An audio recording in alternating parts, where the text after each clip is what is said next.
demande-moi tout ce que tu veux, je te le donnerai.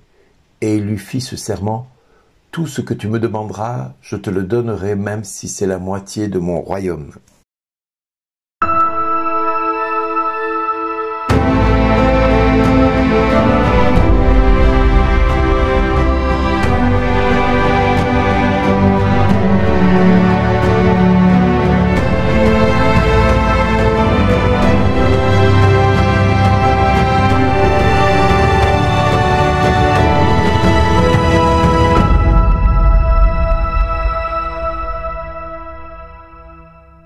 Aujourd'hui, le message vous est adressé par Bernard Dille.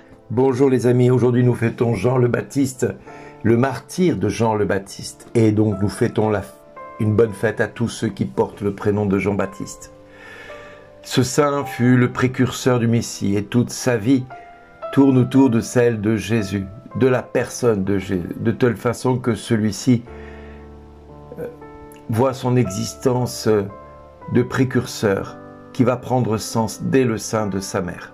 En effet, dans les entrailles de sa mère, il sent déjà la proximité du Sauveur qui va probablement lui donner sa mission dès ce moment-là.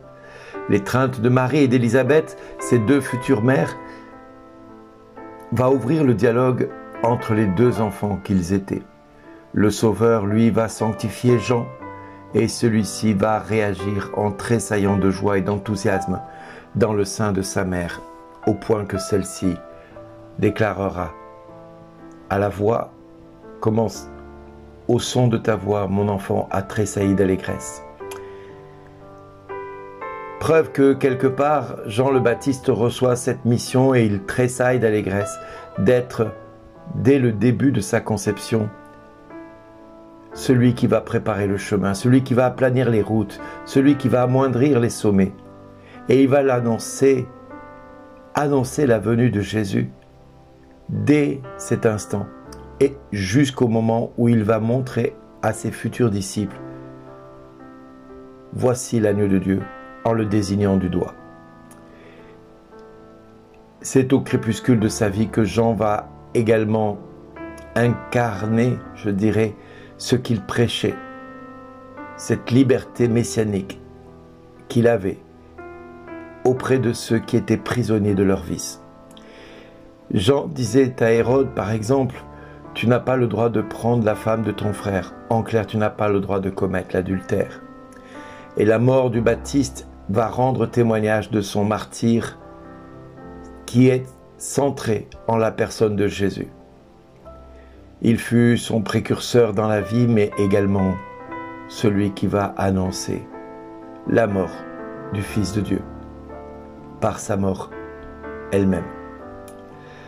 Alors aujourd'hui, nous voyons Jean-Baptiste annoncer tout cela. Il va rendre témoignage à la lumière depuis l'obscurité de son cachot.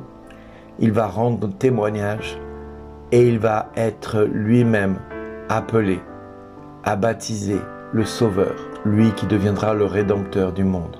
Tout cela nous montre quand même que quelque part, Jean le Baptiste annonce dans sa parole la venue de Jésus, mais également dans le texte que l'Église nous propose d'avoir aujourd'hui, dans l'Évangile de Marc, au chapitre 6, versets 17 à 29, eh bien, l'Église nous rappelle ce que le roi Hérode fit comme promesse à la fille d'Hérodiade, qui avait dansé pour lui.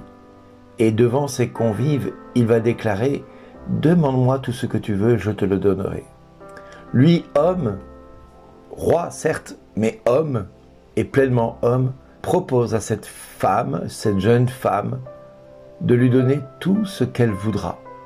Et il va même en faire le serment. Tout ce que tu me demanderas, je te le donnerai. Et il va préciser, même si c'est la moitié de mon royaume.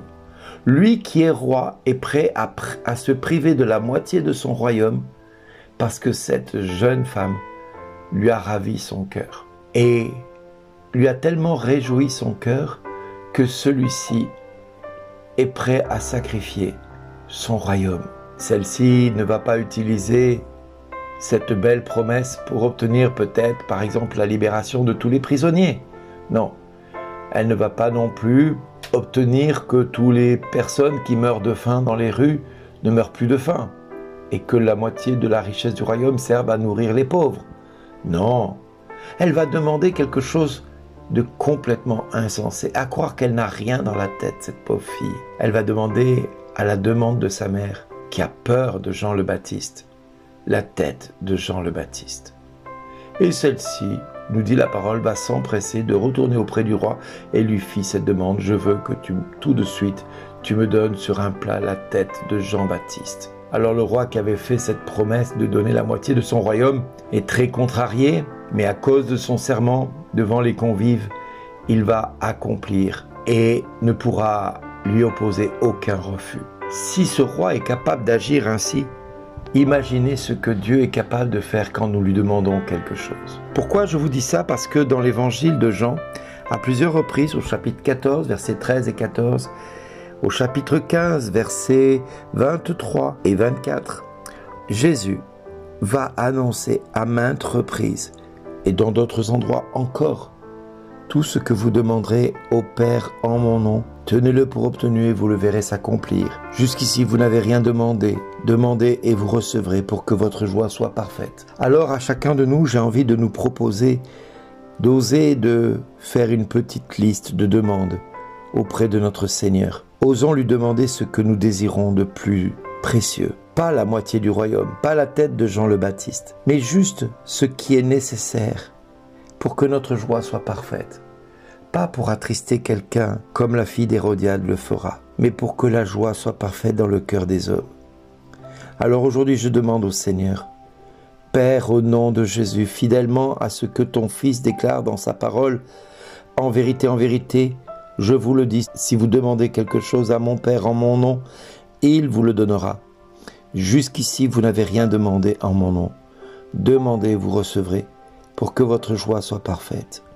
Alors, Père, au nom de Jésus, je te prie d'exaucer l'intention de prière de tous mes frères et de toutes mes sœurs, ici, présents dans ces 7 minutes, pour que nous puissions tous nous réjouir, ensemble, de ce que tu vas faire dans leur vie. Merci, Seigneur, de nous avoir déjà exaucés. Merci de nous faire goûter déjà à la joie de l'exaucement. Merci, Père, d'exister dans notre vie, de t'être rendu présent dans notre quotidien. Merci, Père. Et toi, je sais, comme tous les matins, tu me dis à moi aussi, merci d'exister.